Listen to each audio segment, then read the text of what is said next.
Hey guys, welcome back. We're on lesson 115. First direction says, draw a 3.5 inch line segment. Now, I think we've talked about it. I'm going to give you a reminder. When you see two little marks, like quotation marks after a number, that means inches. If you only saw one mark, that would mean feet. So this is an abbreviation for inches, that little dot afterward. So we're looking for 3.5 inches. First measuring mark lined up with the dot. And 3.5 inches is going to be halfway between the 3 and the 4, the long line between them. And connect the dots. Measure this line segment using inches. So we're going to use the same side. Line the first line up with the dot, and it looks like it's exactly 2 inches. There were a dozen children in the pool. How many children were in the pool? Okay, so a dozen. Do you remember how much a dozen is? A dozen means 12. There were 12 children in the pool. How many children were in the pool? 12. A half dozen of the children left the pool. How many children left the pool? So what they're asking is, how much is a half dozen? Well, we have to figure out what's half of 12.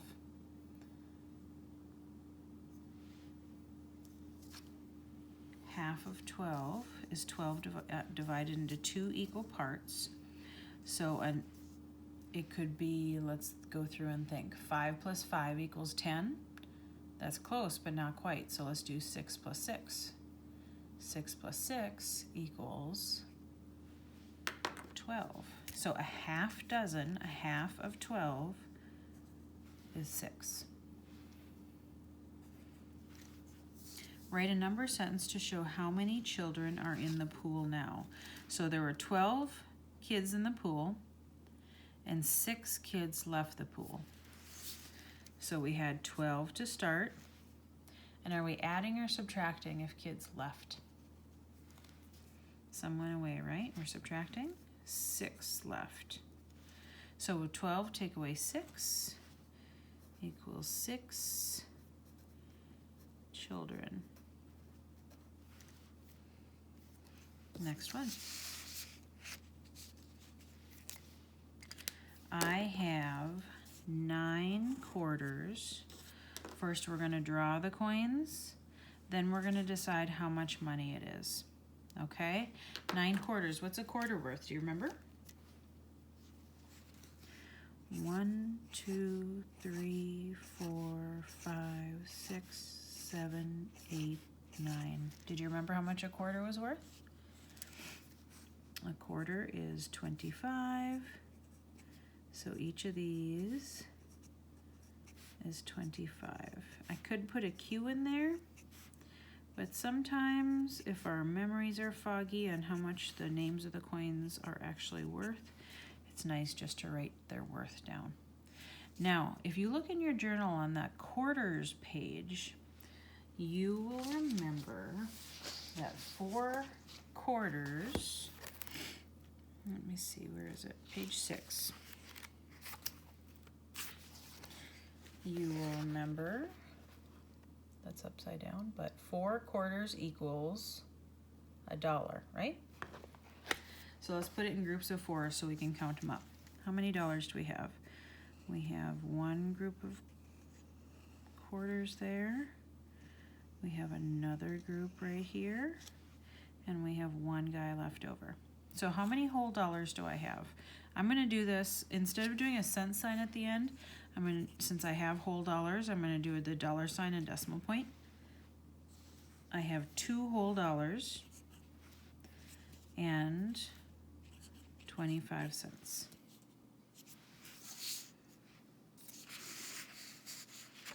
What is the perimeter of each shape? Now, from last week, can you remember what perimeter means?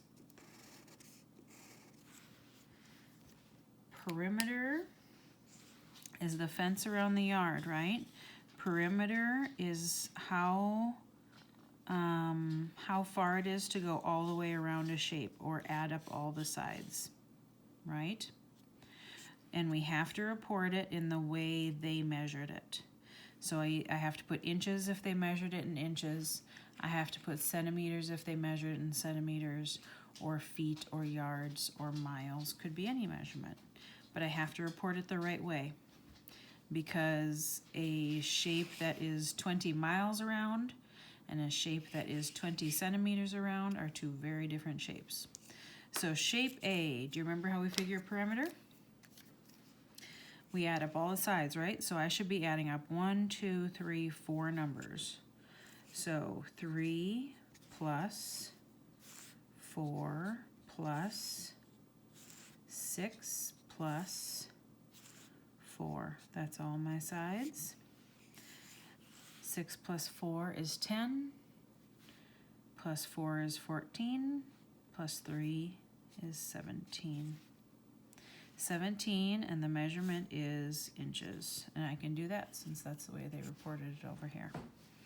Shape B, this also has 4 sides.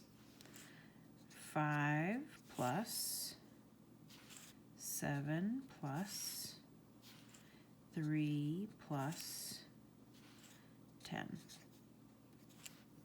7 plus 3 is 10, plus another 10 is 20, plus 5 is 25. 25, and the units are centimeters.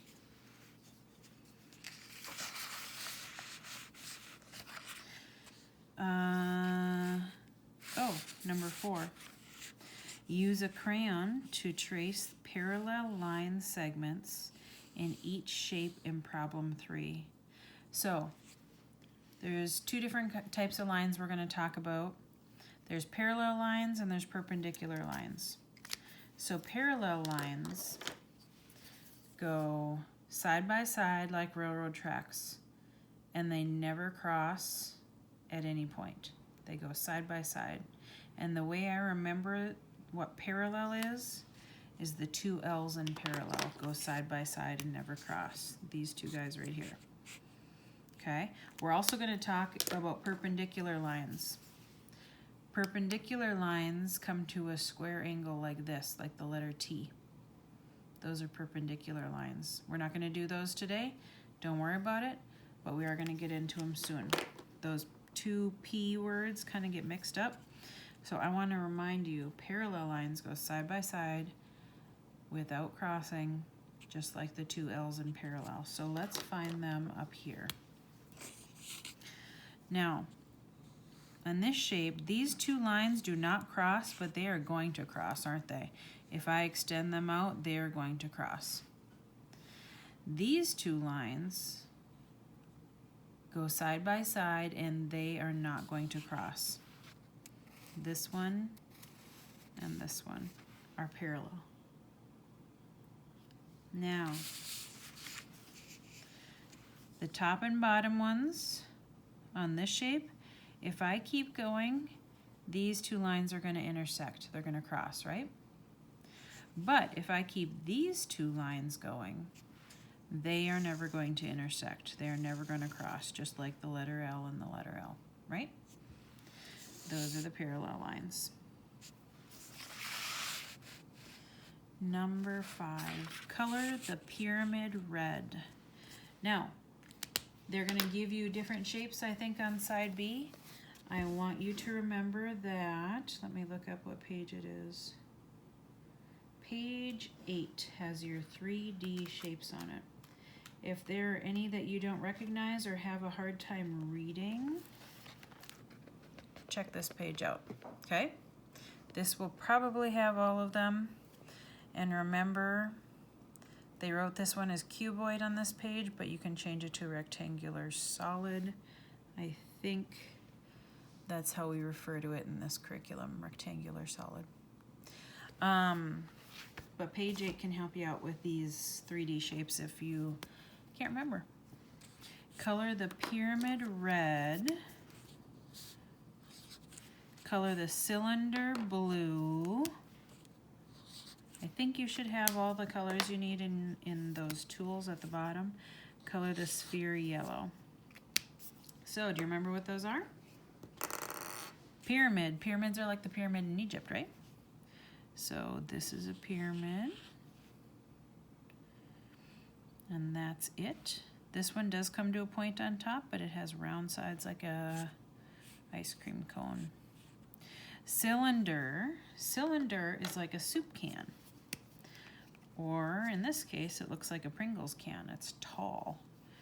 Cylinder is blue. Cylinder has a circle on each end and is round around the outside, just like a can. Sphere is yellow. Sphere is like a basketball. Or the earth. Or anything that is perfectly round like that. All right, last ones. Find the answers. I think I don't need scratch paper on this. We'll just do our work on here. 4 times 100. You can count 4 hundredths, or you can take your 2 zeros and move them onto the end of the 4. 400. 4 times 100.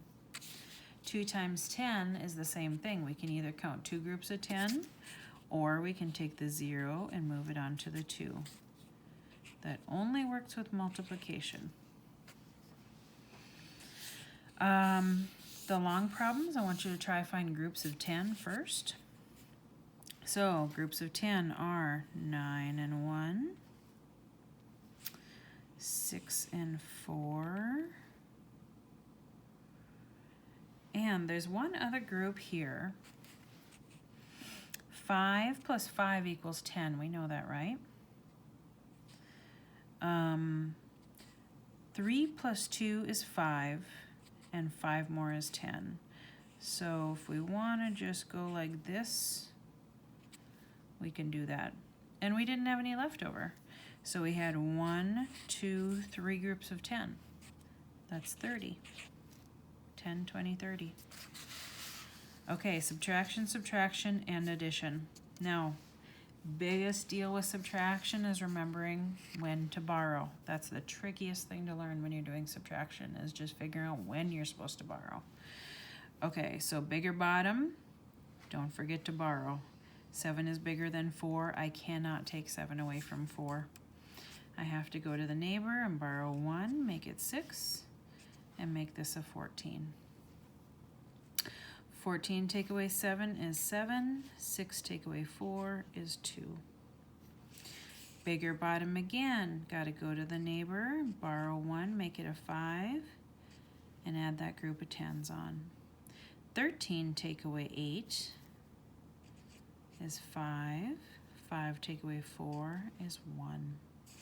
Now we have an addition. 6 plus 5 is 11, and 2 more is 13. 9 plus 1 is 10, 11, 12, 13, 14, 15. There they are, guys. Have a great day.